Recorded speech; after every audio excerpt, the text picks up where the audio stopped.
classes. Today I will explain about the male reproductive part of flower. Male reproductive part of flower.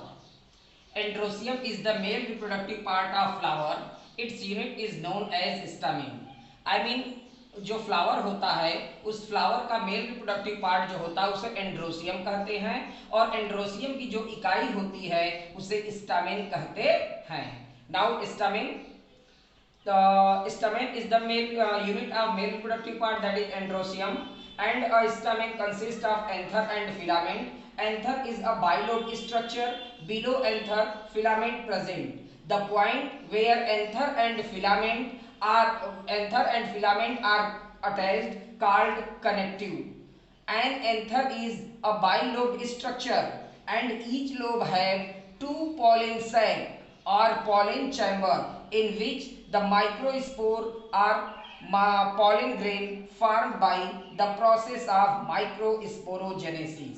I mean stamen जो होता है वो androecium male reproductive part का unit होता है और एक स्टामेन जो होता है वह एंथर और फिलामेंट से मिलकर बना होता है. एंथर जो होता है यह एक बाइलोब, दो पिंड से बना हुआ बाइलोब स्ट्रक्चर होता है और एंथर के ठीक नीचे एक फिलामेंट पाया जाता है, फिलामेंटस स्ट्रक्चर पाया जाता है जिसे हम फिलामेंट कहते हैं. और एंथर और फिलामेंट एक दूसरे से जिस पॉइंट पे अटैच होते हैं उसे हम कनेक्टिव कहते हैं. और एक एंथर जो होता है वह bilobe, one lobe second lobe, first lobe second lobe, bilobe structure होता है. और इस बाइलोब स्ट्रक्चर जो होता है तो एक प्रत्येक लोब जो होता है उस प्रत्येक लोब में पॉलिन सैक या पॉलिन चेंबर पाया जाता है. इस पॉलिन सैक या पॉलिन चेंबर में माइक्रोस्पोर या पॉलिन ग्रेन का फॉर्मेशन जिस प्रोसेस द्वारा होता है उसे माइक्रोस्पोरोजेनेसिस कहते हैं. माइक्रोस्पोरोजेनेसिस द्वारा कैसे, अब देखिए यहाँ पे हम देख रहे हैं तो इस हमारे बाइलोब एंथर में दोनों लोब क्लियर दिख रहे हैं और एक लोब जो होता है उसमें दो पॉलिन सैक या पॉलिन चेंबर होते हैं और इसी पॉलिन सैक या पॉलिन चेंबर में माइक्रोस्पोर मदर सेल जो होती है वो पाई जाती है. अब जो होता है माइक्रोस्पोर मदर सेल में माइक्रोस्पोरोजेनेसिस द्वारा ढेर सारे माइक्रोस्पोर या पॉलिन ग्रेन बनते हैं. जब माइक्रोस्पोरोजेनेसिस का प्रोसेस कंप्लीट हो जाता है तो एंथर स्प्लिट होता है फटता है और सारे माइक्रोस्पोर या पॉलिन ग्रेन फ्री हो जाते हैं. Start. An anther has the two lobe and each lobe has two pollen sac or pollen chamber in which sporogenous mother cell present. These sporogenous mother cell form microspore or pollen grain by the process of microsporogenesis. इसमें यहाँ पे बताया गया है कि एक जो anther होता है ये दो लोब से बना होता है और प्रत्येक जो लोब होता है उसमें दो पॉलिन सैक या दो पॉलिन चेंबर पाए जाते हैं और उस पॉलिन सैक या पॉलिन चेंबर में स्पोरोजिनस मदर सेल पाई जाती है और उसी स्पोरोजिनस मदर सेल के द्वारा जो होता है माइक्रोस्पोर या पॉलिन ग्रेन का फॉर्मेशन होता है माइक्रोस्पोरोजेनेसिस के द्वारा. We study about the microsporogenesis, that means formation of microspore or pollen grain. Microsporogenesis, formation of pollen grain in the pollen sac or pollen chamber of anther is known as microsporogenesis. Microsporogenesis होता क्या है तो कहा गया anther में pollen sac और pollen sac में pollen grain बनने की जो प्रोसेस होता है वही क्या कहलाता है माइक्रोस्पोरोजेनेसिस कहलाता है. माइक्रोस्पोरोजेनेसिस के प्रोसेस को हम डिफरेंट पॉइंट के द्वारा हम एक्सप्लेन करेंगे. Process of microsporogenesis can be explained with the following points. First of all, in initial stage anther is a rectangular structure which is surrounded by epidermis. In the middle portion conducting tissue present. This conducting tissue provide water and mineral to the developing anther and after some time the one cell of each corner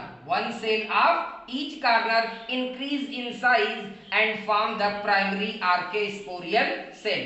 Now this primary archaeosporial cell had the dense cytoplasm and well developed nucleus.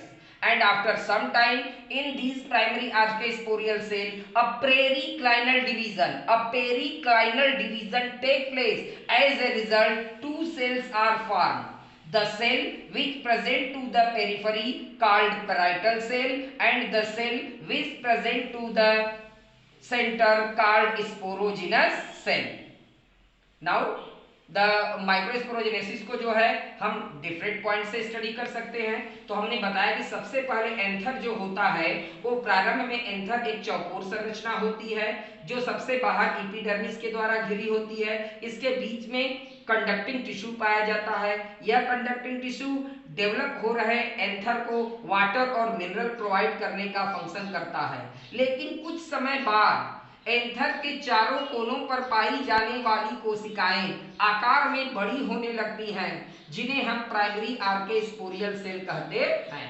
इस primary आर्केस्पोरियल cell में well developed cytoplasm, dense cytoplasm and well developed nucleus पाया जाता है। अब इस primary आर्केस्पोरियल cell में periclinal division होता है, जिसके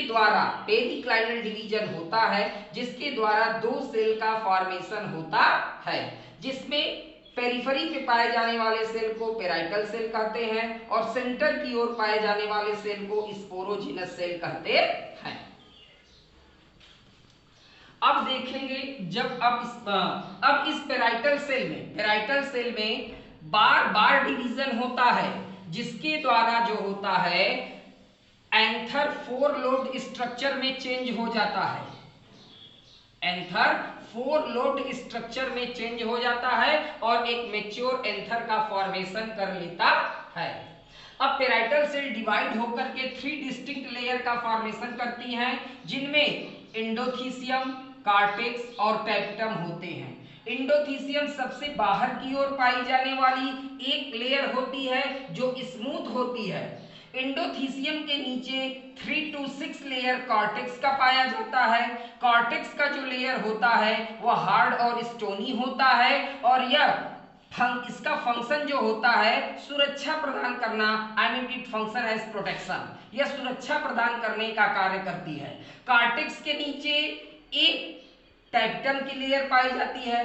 टैप्टम की एक लेयर होती है और टैप्टम की जो सेल होती है वो साइज में बड़ी होती है और ये डेवलपिंग हो रहे माइक्रोस्पोर को नरिशमेंट प्रोवाइड करने का फंक्शन करती हैं। हम कह सकते हैं टैप्टम लेयर जो होता है वह न्यूट्रिटिव होता है। अब जो होता है, अब स्पोरोजिनस सेल जो होती है, अब स्पोरोजिनस ये जो सेल थी, यह स्पोरोजिनस सेल डिवाइड हो करके sporogenous microspore mother cell divide हो करके माइक्रोस्पोर मदर सेल का फॉर्मेशन करती है। अब इस माइक्रोस्पोर मदर सेल में मियोसिस डिवीजन होता है, जिसके द्वारा माइक्रोस्पोर या पॉलिन ग्रेन का फॉर्मेशन होता है।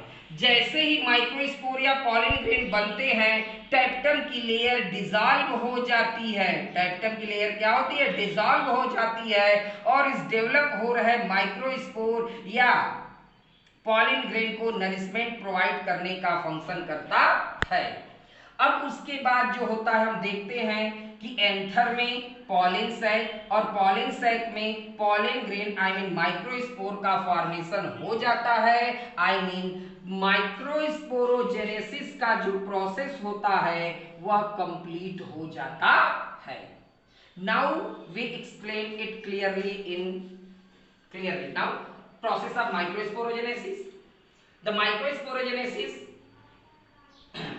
at initial stage, anther is a rectangular structure which is surrounded by epidermis. In middle of anther conducting tissue present, which mainly function providing the water and mineral to the developing anther.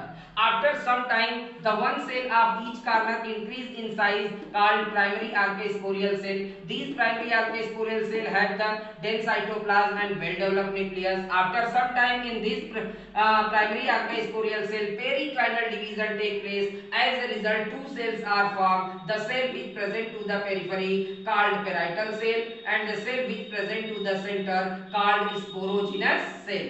Now parietal cell divide again and again to form a four-lobed mature anther. And the parietal cell divide to form the three distinct layer.